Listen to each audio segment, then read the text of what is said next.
નમસ્કાર દોસ્તો, world inbox એકેડમીમાં ફરી આપનું હાર્દિક સ્વાગત છે। 23 મે 2019ના રોજ ભારતની અંદર 17મી લોકસભાની ચૂંટણીના પરિણામો આવ્યા, જેમાં એનડીએનો ભવ્ય વિજય થયો। તેના લગતી થોડીક આપણે મહત્વની માહિતીઓ મેળવીએ તો વડાપ્રધાન નરેન્દ્ર મોદીના નેતૃત્વમાં કુલ 542 બેઠકો ઉપર 7 તબક્કામાં ચૂંટણીઓ યોજાઈ। હવે કુલ આપણી પાસે 545 લોકસભાની સીટ ભારતની અંદર છે, જેમાં 2 એંગ્લો ઇન્ડિયનની નિયુક્તિ થતી હોય છે, માટે 543 બેઠકો પરથી ચૂંટણીઓ યોજાવી જોઈએ।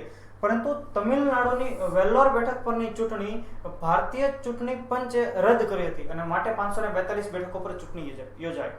આ ઉપરાંત આંધ્રપ્રદેશ, ઓડિશા, અરુણાચલ પ્રદેશ અને સિક્કિમ રાજ્યોની વિધાનસભાની ચૂંટણીઓ પણ સાથે યોજાઈ હતી।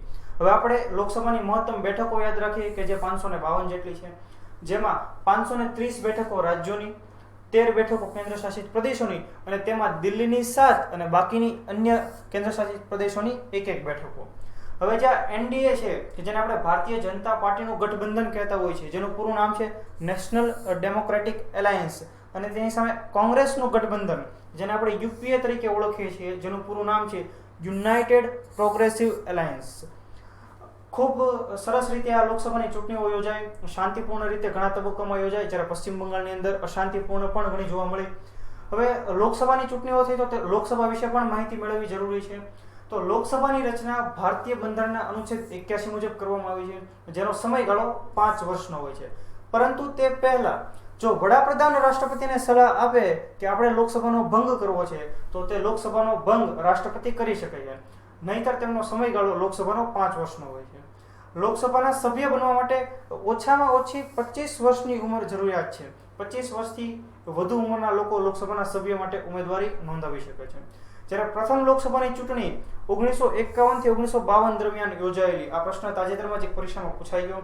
જ્યારે લોકસભાની કોરમ છે 1/10, એટલે કે કોરમનો અર્થ થશે કે લોકસભાનું કામ શરૂ કરવા માટે ઓછામાં ઓછા કેટલા સભ્યો હાજર રહેવા જોઈએ, તેને આપણે તેની કોરમ કહીશું। ત્યારબાદ લોકસભાનું અન્ય નામ તો એને પોપ્યુલર હાઉસ તરીકે પણ ઓળખવામાં આવતું હોય છે। ત્યારબાદ વધુ વિગત મેળવીએ તો લોકસભાનો મુદ્રા લેખ જે છે ધર્મ ચક્ર પ્રવર્તનાય, ખૂબ મહત્વનો પ્રશ્ન, આવનારી પરીક્ષામાં આ પ્રશ્ન પૂછાવા લાયક ખરો કે લોકસભાનો મુદ્રા લેખ જણાવો, જે છે ધર્મ ચક્ર પ્રવર્તનાય। સૌથી લાંબી લોકસભા કે જે 5મી લોકસભા હતી, તેણે સૌથી લાંબો સમય કામગીરીઓ કરેલી। કેમ તો કે 1975ની અંદર તત્કાલીન ભારતના વડાપ્રધાન અને ભારતના પ્રથમ મહિલા વડાપ્રધાન શ્રીમતી ઇન્દિરા ગાંધીએ કટોકટી લાદેલી, અને તે માટે તે લોકસભાનો એક વર્ષનો કાર્યકાળ 2 વખત વધારવામાં આવેલો, અને માટે 5મી લોકસભા એ સૌથી લાંબી લોકસભા બની। જ્યારે સૌથી ટૂંકી લોકસભા છે 12મી લોકસભા, જે માત્ર 13 મહિના સુધી જ કાર્યરત રહી હતી 1998-99 દરમિયાન। અને લોકસભાના સૌથી વધુ બેઠકો ધરાવતું રાજ્ય છે ઉત્તર પ્રદેશ, કે જેની કુલ 80 જેટલી બેઠકો લોકસભાની અંદર છે। ત્યારબાદ વડાપ્રધાન પદનો ગુજરાત સાથેનો સંબંધ થોડોક જોઈએ તો પ્રથમ ગુજરાતી વડાપ્રધાન છે મોરારજી દેસાઈ, જ્યારે કાર્યકારી વડાપ્રધાન જે ગુલઝારીલાલ નંદા હતા, તેઓ ગુજરાતની સાબરકાંઠા બેઠક પરથી ચૂંટણી લડેલા, અને ઓગસ્ટ 2018માં નિધન પામનાર ભારતના પૂર્વ વડાપ્રધાન અટલ બિહારી વાજપેયી જે ગાંધીનગર બેઠક ઉપરથી ચૂંટણી લડ્યા હતા। આ ઉપરાંત વર્તમાન 2019ની ચૂંટણીમાં ગાંધીનગર બેઠક ઉપરથી ભારતીય જનતા પાર્ટીના રાષ્ટ્રીય અધ્યક્ષ અમિત શાહ ચૂંટણી લડ્યા, અને તેઓ ખૂબ ભવ્ય વિજય તેમણે મેળવ્યો, ખૂબ ઘણા માર્જિનથી વિજય મેળવ્યો। અને નરેન્દ્ર મોદી કે જેઓ 2014ની અંદર વડોદરા તથા વારાણસીથી ચૂંટણી લડેલા અને બંને બેઠક પરથી વિજય બનેલા, જ્યારે 2019ની ચૂંટણીમાં નરેન્દ્ર મોદી માત્ર વારાણસી બેઠક ઉપરથી ચૂંટણી લડ્યા અને હાલમાં પણ તે વિજય બન્યા છે। ત્યારબાદ આપણે આગળ વધીએ કે નરેન્દ્ર દામોદરદાસ મોદી કે જે ભારતના બીજી વખત વડાપ્રધાન બનશે, તેમનો બીજો કાર્યકાળ શરૂ થશે, તો તેમના વિશે થોડીક માહિતીઓ મેળવીએ કે તેમનો જન્મ 17 સપ્ટેમ્બર 1950ના રોજ થયેલો, જેમના જન્મદિવસને સેવા દિવસ તરીકે ઉજવવામાં આવે છે। અને તેમનું જન્મ સ્થળ એટલે વડનગર, કે જે ગુજરાતનું સૌથી હયાત નગર, સૌથી જૂનું હયાત નગર છે, કે જે મહેસાણા જિલ્લાની અંદર આવેલું છે। જ્યારે નરેન્દ્ર મોદીનો જન્મ થયો ત્યારે તે બોમ્બે સ્ટેટનું ભાગ હતું। તેમના માતાનું નામ છે હીરાબેન અને તેમના પિતા દામોદરદાસ મોદી। હાલમાં તેઓ 7 લોક કલ્યાણ માર્ગ જે નવી દિલ્હી ખાતે આવેલો છે ત્યાં નિવાસ કરે છે, અને તેમનું શિક્ષણ ગુજરાત યુનિવર્સિટી અને દિલ્હી યુનિવર્સિટીમાંથી થયેલું છે।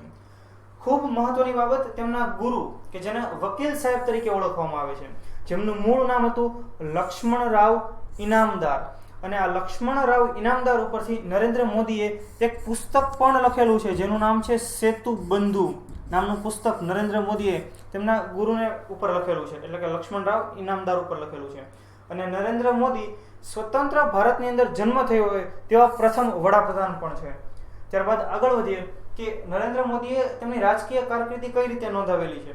તો જ્યારે 1990 ની અંદર સોમનાથથી લાલકૃષ્ણ અડવાણીએ જે રામ રથ યાત્રા નીકાળેલી તેની અંદર પણ નરેન્દ્ર મોદીએ નેતૃત્વ કરેલું. આ ઉપરાંત 1991માં મુરલી મનોહર જોશીની એકતા યાત્રામાં પણ તેઓએ સંચાલન કર્યું હતું.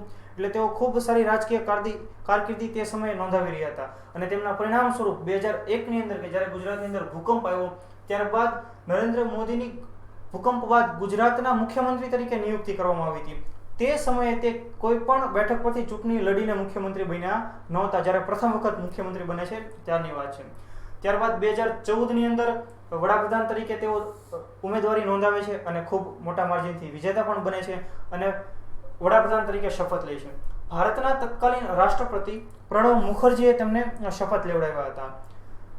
વડાપ્રધાન નરેન્દ્ર મોદીએ સાંસદ આદર્શ ગ્રામ યોજના અંતર્ગત અમુક ગામો દત્તક લીધેલા છે. આ પણ પરીક્ષાની અંદર પૂછાયેલું છે, તો આપણે યાદ રાખી લઈએ કે તેમણે દત્તક લીધેલા ગામો એક તો જયાપુર, બીજું નાગેપુર અને ત્રીજું છે કાકરહિયા.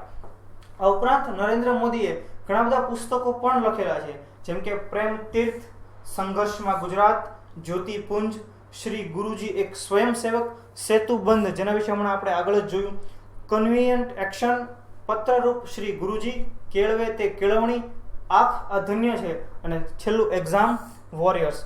તો દોસ્તો આ કેટલીક માહિતી હતી નરેન્દ્ર મોદી વિશે.